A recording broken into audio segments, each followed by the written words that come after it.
Qué rico que hoy podemos celebrar como familia, como cuerpo de Cristo, justamente un 25 de diciembre, a poquito menos de un mes de cumplir nuestro primer aniversario como congregación. Este día tan espectacular, tan importante, tan grandioso como lo fue el nacimiento del Mesías. Yo quisiera que nos hiciéramos la pregunta, que hoy comenzáramos preguntando qué estamos celebrando. Cada uno de nosotros, ¿qué es lo que estamos celebrando hoy? ¿Estamos celebrando un tiempo rico de compartir en familia? ¿Estamos celebrando un tiempo de recibir regalos? ¿Estamos celebrando un tiempo de vacaciones? ¿Estamos celebrando un tiempo para hacer cosas que no hacemos durante otra época del año y tener un ambiente festivo y navideño en la ciudad? ¿Qué es lo que estamos celebrando? Como cristianos, solemos decir que estamos celebrando el nacimiento de Jesús, pero a veces celebramos ese nacimiento centrados en nosotros mismos, en lo que nosotros queremos, en lo que queremos que Él nos dé, en lo que queremos que Él haga, en lo que nosotros quisiéramos que Él nos diera, en lugar de pensar que si hoy estamos celebrando la Navidad fue porque Él ya nos dio lo que nosotros mismos no podíamos conseguir. Y que la respuesta a eso que Él nos dio debería ser: ¿qué vamos nosotros a darte a ti, Señor? ¿Cómo vamos a responder nosotros frente a lo que tú hiciste un día como hoy? Quisiera que pusiéramos nuevamente este tiempo en las manos del Señor. Vamos a pedirle ahora que vamos a leer su palabra y que vamos a meditar en ella, que nos guíe, que sea Él hablándonos, que sea Él mostrándonos, confrontándonos, confortándonos, transformándonos a través del poder de su Espíritu Santo, con esa espada de dos filos que es su palabra, que entra y abre y saca lo que hay allá adentro y muestra frente a nuestros ojos quiénes somos realmente.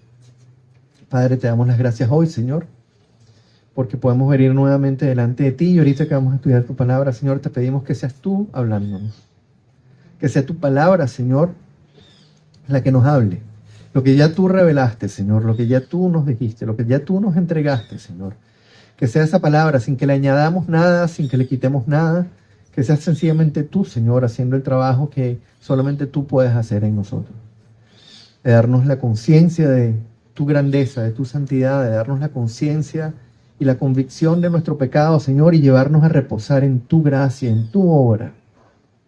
Bendito seas por siempre, Señor. Ponemos este tiempo en tus manos. Te pedimos que nos guíes, que nos transformes, que nos cambies y que nos dejes esa paz y esa reconciliación, Señor, que solamente tú nos puedes dar. Te damos el honor y la gloria por siempre, Padre, en nombre de Cristo. Amén. Ok. El pasaje que vamos a leer hoy está en el segundo capítulo de Lucas. Vamos a leer los versículos 1 al 20 y es justamente el relato del alumbramiento y la alabanza de los ángeles, como Lucas lo relató para un grupo de gentiles, particularmente de griegos, personas que no estaban esperando el Mesías, personas que no conocían las Escrituras. Si bien Mateo, por ejemplo, hace sus relatos para judíos que conocían la ley y estaban esperando al Mesías, este texto que vamos a leer hoy fue dirigido a personas que no habían nacido en un ambiente en el que el Mesías estaba siendo esperado. Y el texto comienza recordándonos algo, y es la promesa, es el cumplimiento de una promesa. Vamos a empezar con los versículos del 1 al 7. Por aquellos días, Augusto César decretó que se levantara un censo en todo el Imperio Romano. Este primer censo se efectuó cuando Cirenio gobernaba en Siria. Así que iban todos a inscribirse, cada cual a su propio pueblo. También José, que era descendiente del rey David, subió de Nazaret, ciudad de Galilea, a Judea. Fue a Belén, la ciudad de David, para inscribirse junto con María, su esposa. Ella se encontraba encinta y mientras estaban allí se le cumplió el tiempo. Así que dio a luz a su hijo primogénito, lo envolvió en pañales y lo acostó en un pesebre, porque no había lugar para ellos en la posada. Yo quisiera que comenzáramos haciéndonos una pregunta. ¿Por qué no en Nazaret? Si Dios está en control, si el que iba a nacer ahí era Jesús, el Mesías, ¿por qué permitió Dios que ese nacimiento se diera lejos de casa? Si ellos tenían su hogar, si tenían sus familiares, si todo lo que ellos tenían y el lugar idóneo para haber dado a luz era Nazaret, estaban los abuelos, estaban los primos, estaban los familiares, estaba un lugar cómodo, ¿por qué no permitir que diera a luz María en Nazaret? ¿Por qué no en Jerusalén? La capital. Total, si Jerusalén está cerca de Belén, ¿por qué cuando estaban pasando por Jerusalén no le vino el tiempo del alumbramiento y se hubiesen podido quedar en Jerusalén en lugar de en Belén y tal vez ahí hubiesen conseguido una posada donde dar a luz? Y el punto es que Dios lo había planificado así desde antes de la fundación del mundo. Él lo había anunciado una y otra vez a lo largo de las Escrituras. El Mesías sería un descendiente de la familia de David.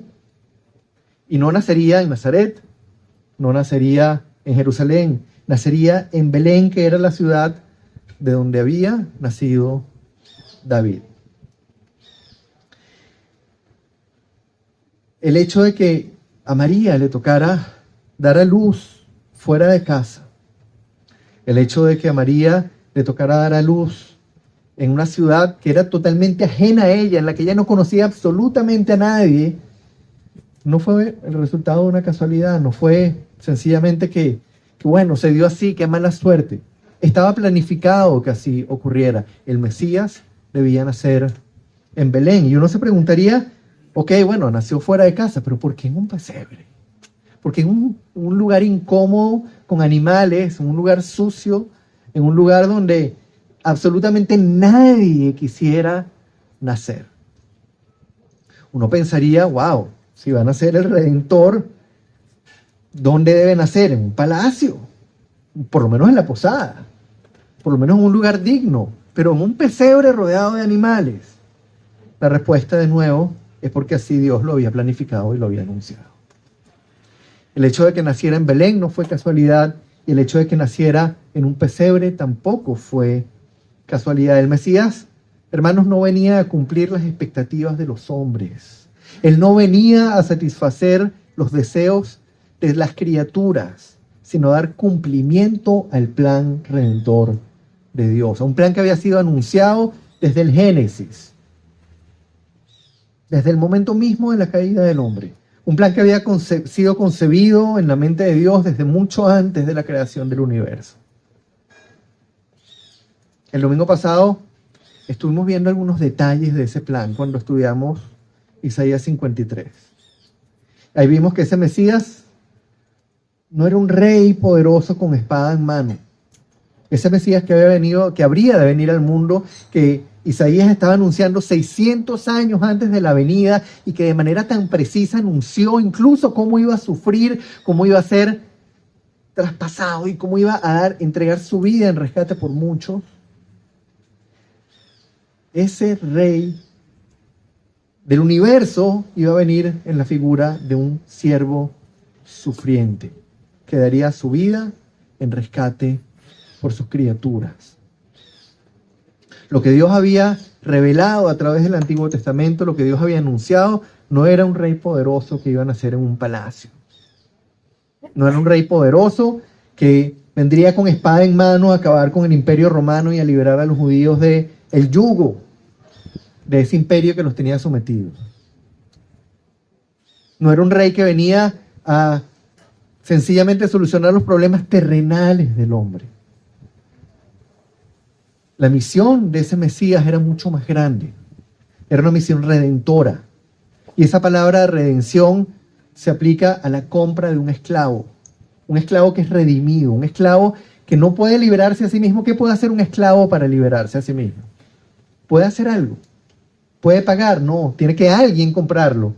¿Y quién lo compra? Darle la libertad.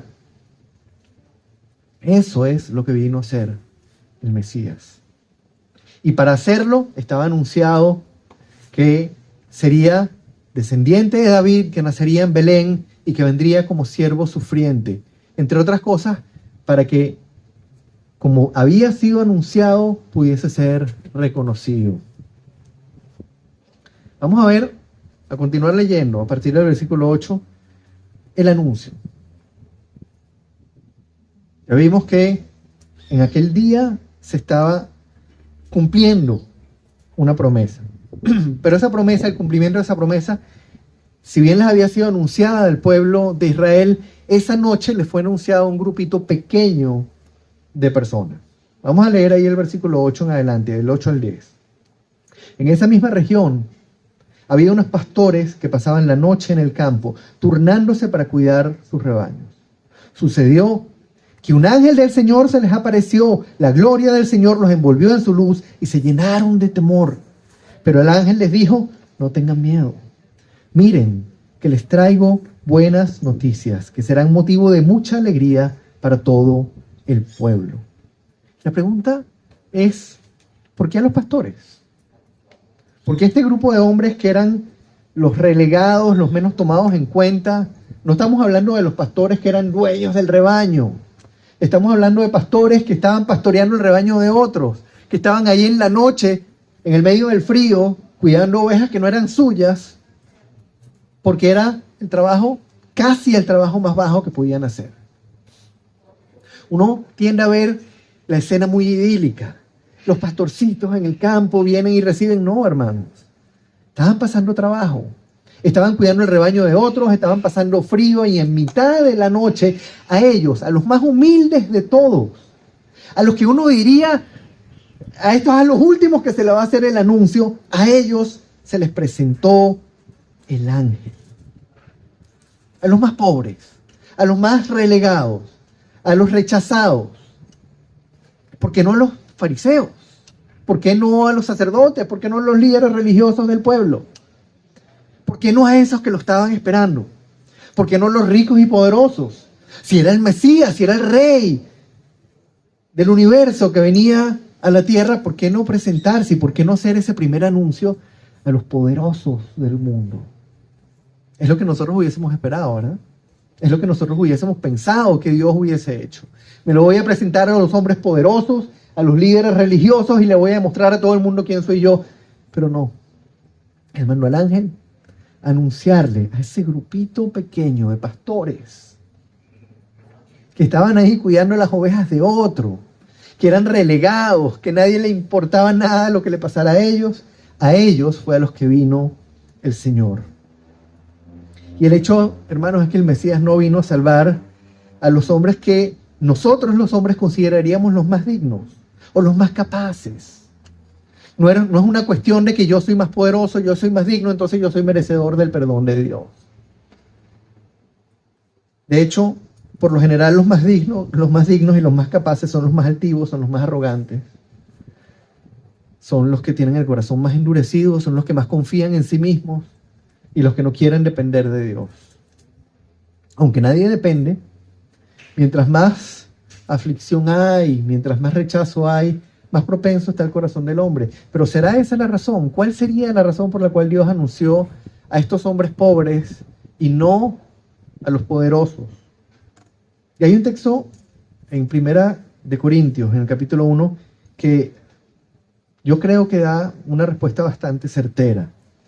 Ahí en 1 Corintios 1, 27 al 29 dice: pero Dios escogió lo insensato del mundo para avergonzar a los sabios, y escogió lo débil del mundo para avergonzar a los poderosos. También escogió Dios lo más bajo y despreciado, y lo que no es nada, para anular lo que es, a fin de que en su presencia nadie pueda jactarse. Y fue a los más humildes, fue a los más débiles, fue a los despreciados de Israel, a los primeros que se les dio la buena noticia. No fue a los fariseos, no fue a los gobernantes, no fue a los ricos y poderosos, fue a los pastores, a los más débiles, a los que se les dio por primera vez la buena noticia. Nació el Salvador. Qué belleza, ¿no? Estar ahí en el medio del campo, siendo una persona absolutamente relegada, siendo despreciado por los demás, pasando frío, pasando privaciones, cuidando las ovejas de otro. La tarea más dura tal vez que podría hacerse, y que se presente un ángel a darnos este anuncio hermoso. No tengan miedo, miren que les traigo buenas noticias que serán motivo de mucha alegría para todo el pueblo. ¿Y cuál fue esa noticia? Hoy les ha nacido en la ciudad de David un Salvador, que es Cristo el Señor.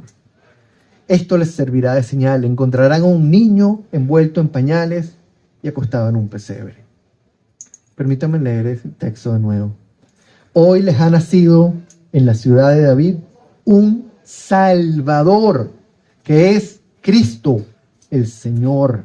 Esto les servirá de señal. Encontrarán a un niño envuelto en pañales y acostado en un pesebre. El anuncio fue claro. Hoy les ha nacido un Salvador, Cristo el Señor, Cristo, el Mesías anunciado durante siglos a través de los profetas, que vendría a salvar al pecador ofreciendo su propia vida en la cruz, que vendría en rescate por muchos, que vendría como un siervo sufriente a entregar su vida.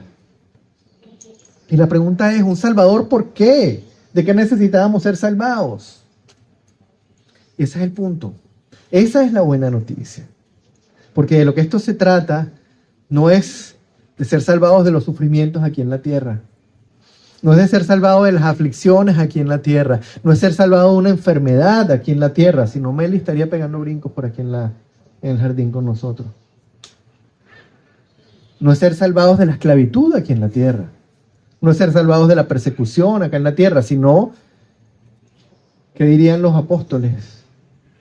¿O qué dirían tantos cristianos que han sido perseguidos y masacrados por el nombre de Cristo? ¿De qué vino a salvarnos? Y la respuesta es, la esencia misma del Evangelio vino a salvarnos de la condenación, del pecado, de la ira de Dios por causa de nuestro pecado. El viernes en la noche, cuando teníamos la presentación con los niños y hablábamos un poco después de esa ilustración del pecado, de qué pensaríamos nosotros qué haríamos nosotros si en este momento Dios pasara una película de nuestra vida, de nuestros pensamientos, nada más de lo que hemos pensado, dicho y hecho en el último mes, y la pusieran aquí delante del resto de los que estamos presentes. ¿Cuántos de nosotros estaríamos dispuestos a que pasaran esa película en público? En el fondo todos sabemos el mal que hemos hecho. En el fondo todos sabemos que no somos dignos, que hay mucho en nosotros que no queremos que salga a la luz, que hay mucho en nosotros que queremos que esté oculto. El punto es que para Dios no hay nada oculto. Él lo sabe. No hace falta que lo proyectemos ahí en una pantalla para que Él lo vea. Él ya lo vio antes de que lo hiciéramos. Y la buena noticia del Salvador es que Él vino a salvar a quien no podía salvarse a sí mismo, haciendo lo único que podía ser hecho. El único justo vino a este mundo como un niño indefenso a entregarse por quien no podía salvarse, para hacer un intercambio, mi pecado por su justicia. Ese Mesías anunciado durante siglos había llegado. Y a los primeros que recibieron el anuncio, nada más y nada menos, fueron los pastores, los más relegados, a los que nadie prestaría atención. A ellos prestó atención el Señor. Y si hoy estamos aquí escuchando esta palabra, y si esta palabra nos está llegando, y si su palabra llega a nuestro corazón y transforma y quebranta, es porque el anuncio está siendo dado a nosotros.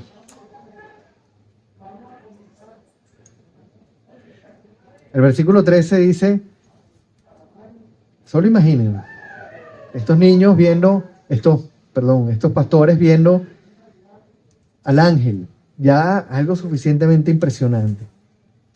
De repente apareció una multitud de ángeles del cielo que alababan a Dios y decían: gloria a Dios en las alturas y en la tierra paz a los que gozan de su buena voluntad.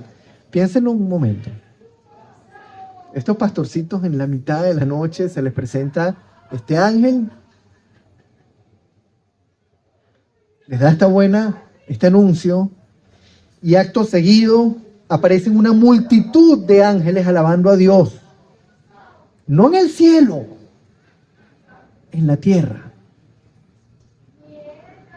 ¿Dónde están los ángeles generalmente? Como hablábamos el viernes.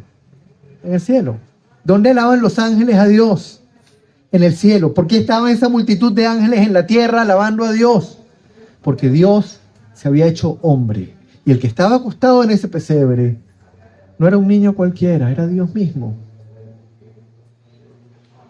Se había hecho hombre y yacía ahí recostado, indefenso. Les pregunto, ¿pueden imaginar un acontecimiento más grande que ese? El que creó todas las cosas, el que creó cada estrella, el que creó cada átomo, el que creó el universo entero, el que creó las galaxias, el que creó todo, estaba ahí acostado como un niño. La pregunta es, ¿cuál es la respuesta que nosotros vamos a dar a esto? Vamos a ver cuál fue la respuesta de los pastores.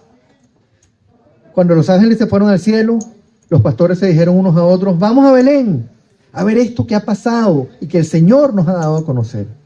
Así que fueron deprisa y encontraron a María y José y al niño que estaba acostado en el pesebre. Cuando vieron al niño, contaron lo que les habían dicho acerca de él, y cuantos lo oyeron se asombraron de lo que los pastores decían. María, por su parte, guardaba todas estas cosas en su corazón y meditaba acerca de ellas. Los pastores regresaron glorificando y alabando a Dios por lo que habían visto y oído, pues todo sucedió tal como se les había dicho. ¿Qué hicieron los pastores? Dejaron sus rebaños y fueron a ver a Jesús. Encontraron al niño recostado en un pesebre, tal como se los había anunciado el ángel. ¿Y qué hicieron? Alabaron y glorificaron a Dios. Quisiera que pongamos el contraste. Estos pastores salieron corriendo a alabar al Señor. ¿Qué hicieron los líderes religiosos, los fariseos, los sacerdotes, en Jerusalén, tiempo después, cuando llegaron los sabios de Oriente? Y les dijeron que venían a conocer al Mesías, que dónde había nacido. ¿Cuántas personas salieron de Jerusalén a buscar al Mesías? Ninguno. Estos pastores salieron corriendo a alabar, salieron corriendo a conocer al Mesías. Les fue anunciado: hoy les ha nacido un Salvador. ¿Y qué hicieron ellos? Salieron corriendo a conocer al Salvador. La pregunta es: ¿qué hemos hecho nosotros? La pregunta es: ¿qué hacemos nosotros cada vez que recordamos esto? La pregunta es: ¿qué demuestra nuestra vida, nuestro caminar diario, nuestras acciones? ¿A quién le damos la gloria como cristianos? ¿A quién le damos las gracias como cristianos? ¿De quién dependemos como cristianos? Les pregunto nuevamente, ¿qué es lo que estamos celebrando hoy?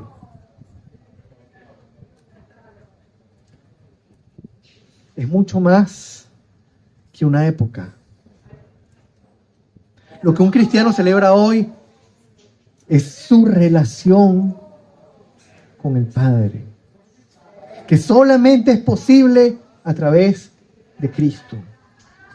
Lo que estamos celebrando hoy es que podemos venir delante de Dios a decirle: Padre, te alabo porque me rescataste del pecado. Lo que estamos celebrando hoy es que Él se hizo hombre y pagó individualmente por cada uno de nosotros, por nombre y apellido. Me conocía, me llamó, me salvó, me rescató. No es una celebración en la que puedo participar porque otros participan. Es una celebración en la que puedo participar porque Él se presentó delante de mí, me mostró mi realidad y me llevó a la cruz. Sí, celebramos juntos, pero la verdadera celebración de la Navidad está en cada uno de nosotros delante del Señor, en nuestra alabanza, en nuestro deseo de agradarle, en nuestro deseo de glorificarlo, en nuestro deseo de ir como fueron esos pastores al trono de la gracia, de inclinarnos delante de Él, de salir y testificar lo que hemos oído y lo que hemos visto. Porque estos pastores no se quedaron callados la boca. Ellos no salieron a decir, no digan nada de los ángeles porque van a creer que estamos locos. Estos pastores salieron y contaron lo que habían visto. Y después se fueron glorificando a Dios. Y el punto es, ¿qué hacemos nosotros en la Navidad? Cuando vemos a la gente festejando y echándose palo y comiendo hallaca y haciendo todas las cosas.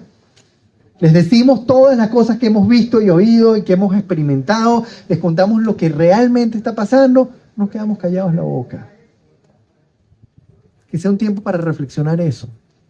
Porque el regalo, hermanos, es demasiado grande, es demasiado maravilloso. Es un regalo que no podemos expresar en palabras. Es un regalo al que no podemos medir. El privilegio de estar en la presencia del Señor por la sangre de Cristo no tiene medida. Y no importa lo que nosotros tengamos que pasar aquí, no importa el tiempo que tengamos que estar en una cama, tendidos, no importa el tiempo que debamos ser perseguidos, no importa las privaciones que podamos tener, vivir, nuestra mirada puede estar puesta en la eternidad porque Cristo vino a hacer lo que nosotros no podíamos hacer. Y tenemos una promesa de vida eterna. Y sabemos que por lo que pasó aquel día, ya no somos ciudadanos de este mundo, sino somos ciudadanos del reino de los cielos. Somos extranjeros y peregrinos. Estamos de paso. Y lo sabemos, pero hay mucha gente allá afuera que no sabe que está de paso. ¿A quién vamos a darle la gloria y a quién vamos a darle las gracias? ¿Y para quién vamos a vivir si no es para Cristo? Me vienen a la mente esas palabras del apóstol Pablo, cuando en medio de todo su sufrimiento decía, para mí el vivir es Cristo y morir es ganancia. Porque verdaderamente la vida del cristiano es Cristo. Y frente a la eternidad, todo lo que podamos tener aquí es ínfimo. Particularmente cuando ese tiempo es difícil. Vamos a meditar en este texto. Vamos a meditar en lo que realmente estamos celebrando hoy. Y a pedirle al Señor que haga de nosotros cada día siervos más dispuestos, siervos más gozosos. No por las circunstancias, sino por lo que sabemos. No por lo que vemos y caminamos, sino por lo que creemos. Porque sabemos lo que Él vino a hacer, sabemos el precio que pagó en esa cruz, sabemos lo que entregó por nosotros y sabemos el regalo inmerecido que hemos recibido y la esperanza eterna que tenemos con Él. Señor los bendiga. Nos bendiga a cada uno de nosotros con una conciencia clara de la magnitud del regalo. Vamos a orar. Padre, te damos gracias, Señor, hoy porque si podemos estar aquí es porque tú así lo has dispuesto, porque si podemos estar aquí, Señor, es porque tú hiciste lo que más nadie podía hacer. Lo que hoy celebramos, Señor, al pensar Dios haciéndose hombre para nacer, Señor, en un pesebre y entregarse por gente que no merecía, Señor, por gente que no tenía nada para ofrecerte, por gente que no podía obedecerte, por gente que lo que hacía era ofenderte, Señor, y que tú aún así viniste, te hiciste hombre, te entregaste. Padre, te damos el honor y la gloria, te ofrecemos, Señor, nuestra vida, nuestra alabanza, nuestros pensamientos, nuestro cuerpo, Señor.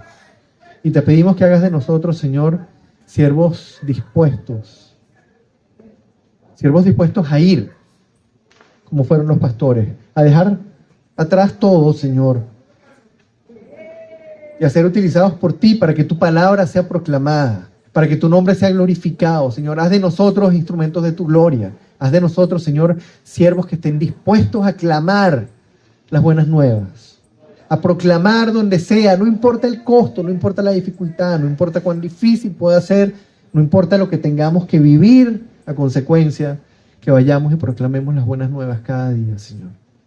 Que esa sea nuestra razón de vivir, que esa sea nuestra realidad, que esa sea nuestra motivación cada día, que tu nombre sea glorificado y exaltado.